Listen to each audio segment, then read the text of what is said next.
Nous sommes dans la grotte du Père Matal Meskin. C'est dans cette grotte qu'il venait vivre en solitude de temps en temps et parfois pour de longues périodes. Par exemple, en 1972, il y a passé plusieurs mois et c'est là qu'il a écrit son livre sur l'Eucharistie. Le Père Mata avait commencé à creuser une grotte pour lui-même et en la creusant, on a découvert que c'était la grotte de Saint-Macaire.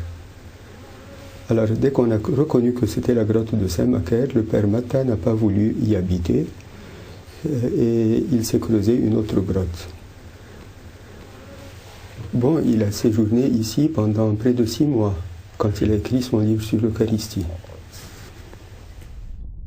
Ce qui était primordial pour lui, c'était la vie spirituelle.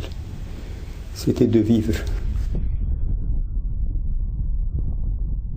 Dès qu'on entre dans la vie spirituelle, on est avec le Christ, on vit dans le Christ et on est parvenu au but. Le Christ a dit « Je suis le chemin ».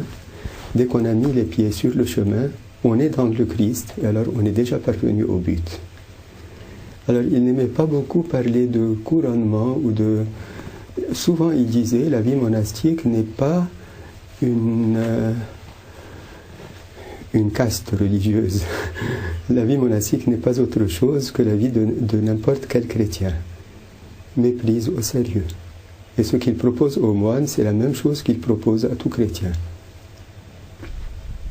Autrefois, pour arriver au monastère, on devait prendre une caravane de chameaux pendant plusieurs jours. Maintenant, c'est pour quelques minutes, tout au plus 1 heure, on arrive du Caire au monastère. Cela fait que les monastères sont toujours tentés de quitter l'idéal de solitude pour un idéal de service au monde, le service du monde.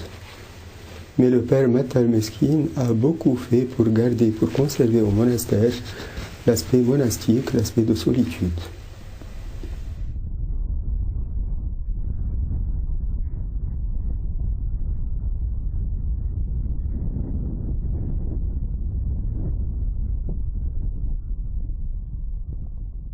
Le Père Matal Meskin sera le père spirituel du monastère pendant 37 années.